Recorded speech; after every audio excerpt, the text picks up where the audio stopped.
Champion, a story of the happy life of Roman left-handed Losinski by Miles Cobbett. Chapter 1. Hey, what about my money? The desert air was clear and crisp at the boxing camp of former heavyweight champ Frank L. Jackson when Roman left-handed Losinski appeared.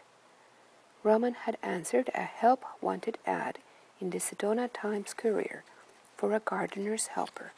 As usual, the ad promised $10 an hour for labor work, but when Roman showed up to claim the job, he was informed that there was an error by the newspaper, and the most that he would be paid was $8 an hour before deductions. He could have Sundays off, and working hours would be from 7 a.m. to 4 p.m. with a 30-minute lunch. He could stay in the bunkhouse if needed, but it would cost him an extra $20 a day to be subtracted from his first paycheck. The first day's work was easy, mostly digging holes and putting in potted plants. His supervisor, an old Japanese gardener, took an instant liking to Roman and showed him where he could get water from a hose near the action of the boxing ring. Roman noticed the pro boxers sneaking looks at him as he drank water, but he was used to people gawking at him, and besides, he was 6 foot 8 inches tall and over 270 pounds. Years of work for Alaska Glacier seafood loading halibut, some weighing over 200 pounds, into freezer vans, and various construction jobs across Alaska and the Pacific Northwest, mostly as a laborer, had developed Roman into a fine specimen of a working man's man. The professional boxers tried to show off themselves a bit as they punched the heavy bag, lifted weights, and showed their prowess with the speed bag. A couple of them, including the training camp manager, couldn't seem to concentrate on their work and kept looking over at the big man from Alaska, with his shirt off and his working muscles glistening with sweat and rippling as he punched holes in the ground with the post hole digger and then lifted the big plants up before lowering them gently into the ground. The clincher came when the Japanese gardener needed to go for a hydraulic jack to lift the big Ford tractor front end and put on a freshly repaired tire and wheel. "Wait right here," he said before adding, "I'm going to get a jack so we can change the wheel." Roman said, "Wait, I'll lift it if you put on the new wheel," as he locked his hands around the axle, straightened his back, and proceeded to lift the left front wheel of the tractor off the ground with his massive frame. Eyes bulged and heads shook as the now staring boxers watched in disbelief at what Roman was capable of lifting. At 4:30, after his supervisor had gone home, Roman wandered over for a closer look at the professionals still working hard at their craft. The speed bag crashed away in a familiar rhythm as Frank L. Jackson, the owner of the training camp, hit the bag for an eternity with his fists.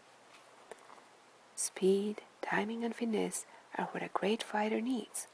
Roman remembered his grandfather's friend from England had told him when he was a teenager in Poland. All through high school, retired boxing trainer Albert Day had patiently coached Roman on the gentlemanly art of boxing, as he called it.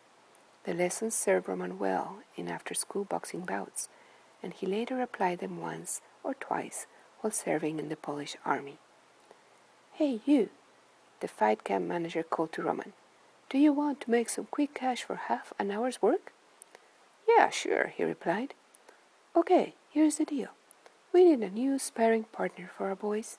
You put on these here gloves, climb in the ring, remain standing for 30 minutes, and I'll pay you $30 cash. Have we got a deal?" Roman nodded his head in agreement. Luis Raúl Guzman, 218 pounds of finely tuned boxing muscle, was standing ringside and quickly answered the manager's call to perform a 20-minute workout and give our new volunteer a lesson on what a pro can do.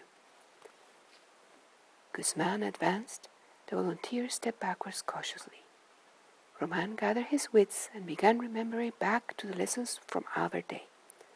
Focus on what you're doing. Size up your opponent carefully. Keep your guard up and make him miss when you can. And you have figured out his strength and style. Begin peppering him with jabs, adding in a few stingers now and then to assume control. The right-hand jabs Roman began throwing were all accomplishing their intended purpose when suddenly he applied a bit too much sting on one of them and connected right on the bottom of Guzman's jawbone. The professional's eyes glazed over, his knees buckled down, and down he went. Ring assistants quickly helped Guzman off the ring before the manager gave the nod to Angel Rodriguez, another of the camp up-and-coming heavyweights. Roman was getting warmed up now and didn't back up as much. But Angel wasn't in the ring more than a couple of minutes before he failed up to live to his first name and punched the Polish volunteer 4 inches below the belt. Roman answered with 4 quick rights in succession. All of them found their mark on Angel's face, with the last by far doing the most damage and leaving the pro wobbling before falling face first onto the mat. The big man, still standing in the ring now, had everybody's attention, but one person was focused on him more than the others. Frank L. Jackson, the ex-heavyweight champ, halted his speed back work when he saw the second of his favorite heavyweight stand drop. He quickly stepped over to the ring, climbed in and told his manager, "Lace up my gloves. I'll finish his $30 lesson. I'll give you $200 if you can knock me down." Jackson growled at Roman left-handed Losinski as he began stalking him around the ring. The seasoned pro really knew his stuff and was soon backing Roman up, jabbing and landing hard right-hand body shots and some well-placed combinations. 2 to the body, 1 to the head, and then again 2 to the body, followed by 1 to the head. The next time Jackson began that combination, he got the first 2 shots off to Roman's ribcage, just as the big Pole landed 2 stinging right-hand jabs of his own, square in Jackson's face, before instantaneously following them with a crashing left hook to the temple, sending Jackson into unconsciousness and leaving him flat out on the mat. "What about my money?" Roman said, as the people at ringside began fanning towels at the unconscious ex-champ Jackson and passing smelling salts under his nose. "I've got your money over here," said a voice just a few feet away from the ring. Roman climbed out of the ring and walked over to a man who was wearing a blue night watchman's cap and pulling money out of a wallet.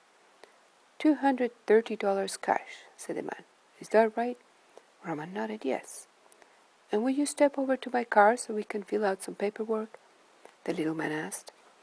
He reminded Roman of his grandfather's friend Albert Day in a strange sort of way. This gave Roman a good feeling, and he instantly began to like the man in the little blue hat. "I'm Doc Johnny D'Angelo. I just saw you put away 2 professionally trained boxers and knock out cold the former heavyweight champion of the world. I'll give you $2,000 a week if you'll let me train you, represent you in contract negotiations, and get you some top fights over the next 3 years. Do we have a deal?"